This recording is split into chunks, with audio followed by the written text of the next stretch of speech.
Bueno, Sergio Moadev, hablamos de un tema que afecta a muchísima gente en algún momento de su vida y que tiene que ver con los problemas con los vecinos, en los consorcios, en los edificios, en las obras, por el agua. El agua es elemento vital que a veces se convierte en un problema, ¿no?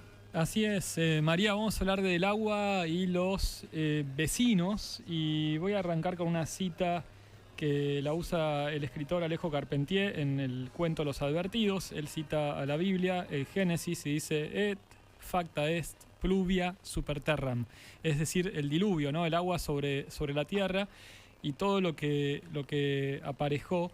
Y acá vamos a hablar no de la intervención divina del agua, sino de los vecinos y cómo manejan los caños o los desmanejan en los consorcios.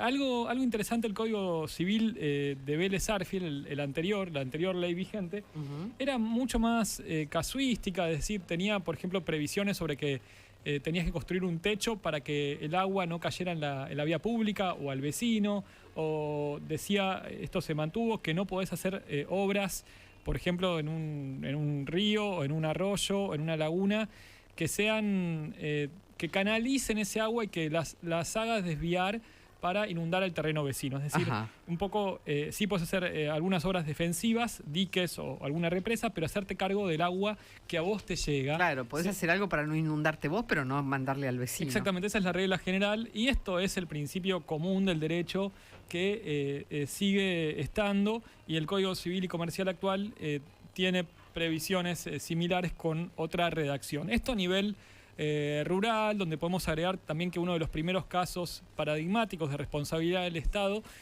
fue por obras que generaron inundaciones en la provincia de Buenos Aires. Ahí la Corte estableció la responsabilidad del Estado porque la idea ahí era salvar ciertos territorios, pero terminaron inundados otros campos, y los titulares de los campos demandaron al Estado. Juicios larguísimos, María, 20 años, 30 años, pero terminaron saliendo a favor de los damnificados por esas aguas, por esas inundaciones que había generado el propio Estado en la provincia de Buenos Aires hace muchos años. ¿Y qué pasa a nivel urbano? Es decir, lo que me interesaba desarrollar y profundizar es el tema de los edificios, los consorcios y los vecinos, sobre todo si hay una obra, si tenés un vecino que tiene un caño roto, si el consorcio no te arregla la filtración, la humedad, si tenés la pared con hongos. ¿Qué pasa con estos fenómenos? Mira, estuve investigando a nivel técnico. Es interesante porque el agua en sí es el vector, es decir, el transporte que lleva en sí sales, bacterias, hongos, y eso al secarse va rompiendo todo. Entonces genera un deterioro y capilaridad, es decir, va subiendo a veces o baja. Las pérdidas son difíciles de identificar porque el agua va penetrando muy poquito. Un caño roto, con que sean 1 milímetro, en un tiempo largo, te termina horadando la piedra. Claro, como totalmente. dice el libro de... Sí, el agua avanza y avanza, no se detiene y va haciendo daño. Eso lo escribió el filósofo Lao Tse: el agua degrada la piedra, o sea, erosiona la piedra. Así que eso está. ¿Qué responsabilidad hay respecto de los vecinos? ¿Qué dice la ley? Bueno, el caño, en la redacción del Código Civil y Comercial hay una distinción interesante porque habla de cañerías y de cableados. Y dice que las cañerías, en toda su extensión, son del consorcio. Es decir, a diferencia de los cableados, que es cuando ingresan a la unidad funcional.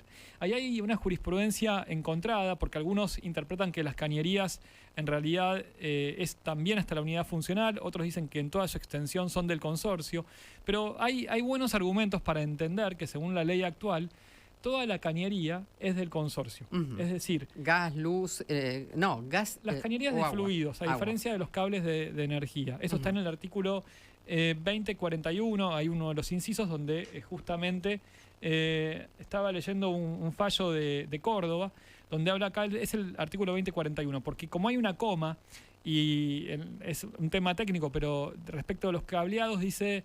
de las cañerías dice en toda su extensión, es decir que en realidad parece que las cañerías son siempre del consorcio y que por ese motivo la comunidad, si estuviéramos en España, o el consorcio de copropietarios en Argentina, deben hacerse cargo de las reparaciones por la humedad.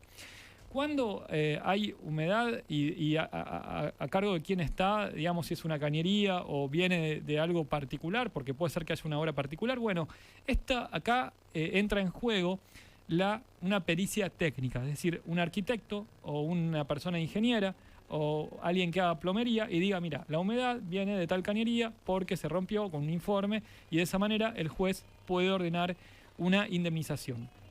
Esto es uno de los remedios, pero antes de eso hay que documentar todo, es decir, asentar todo en una carta documento, en mandar ese reclamo con un acta notarial, si es posible con un escribano, dejar constancia de todo y pedirle al consorcio formalmente con la carta documento que lo repare, y si no, lo puedes hacer vos, María, a costa del consorcio y descontarlo. Ah, ¿y de dónde lo descuento? De las expensas. Ajá. Es decir, eso es una de las facultades que también da el Código Civil. Cuando vos tenés un derecho a que te reparen la pared por la humedad, supongamos que tenés un placar y está todo infestado con hongos y de la cañería de arriba no te la arreglan o la copropietaria no dejás entrar, bueno, vos tenés derecho, si es que está en tus posibilidades, porque a veces sí se necesita que el consorcio mande un plomero, pero si es posible vos arreglarla y después descontarlo. Claro, lo que pasa es que si el de arriba no te lo arregla, no tiene solución. Por eso, en esos casos hay que mandar una carta documento e iniciar una acción judicial. Y ahí hay acciones que son rápidas, que son interdictos o medidas cautelares, para prevenir el daño y que el consorcio ordenarle al administrador que mande a los profesionales para arreglar esto.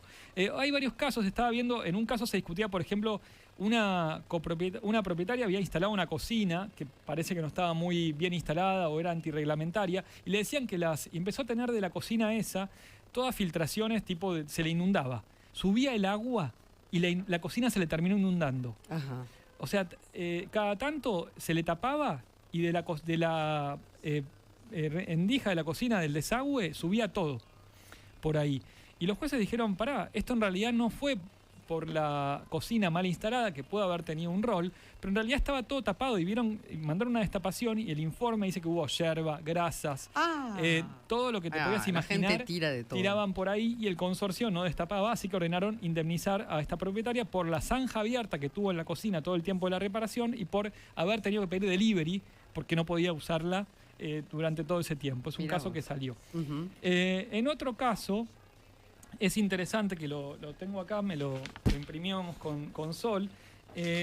Hubo una condena justamente concurrente entre el consorcio y otro copropietario que no dejaba entrar a hacer los arreglos. Claro. Es decir, un vecino que no dejaba entrar, entonces en ese caso también tuvo parte de la responsabilidad por las filtraciones persistentes, por los desagotes en la losa, que eran cañerías comunes. O sea, el consorcio tiene una responsabilidad, pero como no dejaba entrar, también hay parte de culpa y por ese motivo se redujo la indemnización. Es decir, es un deber dejar entrar a los profesionales idóneos, porque a veces decís, pero demandan a cada uno que no sabe arreglar. No, pidan presupuestos que sean idóneos. Y después en otro caso, hubo una condena a una constructora por una obra nueva, pero como estaba dentro del plazo, hay 10 años, María, para reclamar desde que vos recibís un departamento por humedad. Ajá. Se llama ruina parcial. Ajá. Pero esos 10 años se cuentan desde que vos recibiste formalmente la obra, es decir, que hiciste un acta recibiendo el departamento, que te dan la posesión, etc. Y ahí hubo también una condena, y esto es la ley, si la constructora no repara esa humedad o si el caño una obra nueva no está bien. También en departamentos nuevos está esa responsabilidad de parte no solo del consorcio, sino en verdad de la constructora. Claro. Porque si el consorcio lo pagan todos con las expensas. Exacto. Y no es justo cuando vos compraste un departamento nuevo en el cual el constructor debe hacerse cargo, es como una garantía del auto. Es similar en esos casos. Y después con vicios menores, como si fueran filtraciones o arreglos como las impermeabilizaciones, esos son ya sí 3 años desde que vos recibiste la obra nueva. Ajá. Quería contar, en Francia hay un sistema muy interesante donde hay seguros, entonces no hay una disputa entre el consorcio, vecino y demás, sino que hasta 5.000 euros el arreglo lo paga el seguro y listo. O sea, pagan el seguro, es la contrapartida, pero se evitan toda esta discusión de quién manda el plomero. Claro, totalmente. Y por qué lo paga la aseguradora, ya tiene sus contratistas y se aseguran de que todo... Claro, porque en definitiva lo que paga el consorcio terminan pagándolo todos los vecinos. Pagan todos Esta es la verdad. Vecinos. No es que el consorcio es una entidad que no sabemos cómo se financia. Lo pagan todos vía expensas, sí. Uh-huh. Y esto no es nuevo. Mirá, hay un caso, ¿no? Le pasaba a Jorge Luis Borges, a nuestro querido escritor. Él vivía en un departamento de 2 ambientes en la calle Maipú y tenía humedad y filtraciones. Vivía con su madre ya en los años 70, antes de irse a Suiza. Y lo fue a visitar Mario Vargas Llosa, uh-huh. gran escritor también peruano. Y Vargas Llosa vio que estaba todo con humedad, filtraciones, entonces le insistía a Borges que repare que haga los arreglos del consorcio, que parece que en ese momento tampoco el consorcio reaccionaba. Y lo contó en una entrevista esto Vargas Llosa, Borges la leyó y después le preguntaron, ¿qué opina de lo que dijo Mario Vargas Llosa sobre su departamento? Y Borges respondió, bueno, la verdad que no sé mucho, pero me vino a visitar un peruano que debe trabajar en una inmobiliaria, porque todo el tiempo insistían que me mudara. Eso contó Borges, porque sí, con su humor ácido. Con su humor ácido, se ve que, viste que la literatura latinoamericana Borges no lo deslumbraba tanto como otras. También tiene sus anécdotas sobre García Márquez, pero bueno, también Borges fue víctima de la humedad y la pudo solucionar a su modo literario, pero la pudo solucionar. Mira. Bueno, en el segundo bloque Sergio responde consultas de los oyentes que pueden tener que ver con este caso o no. Yo tengo una personal que después la voy a tratar de aclarar con vos, Sergio. Por todas las vías de comunicación se pueden comunicar con Derecho en Zapatillas y aquí les respondemos.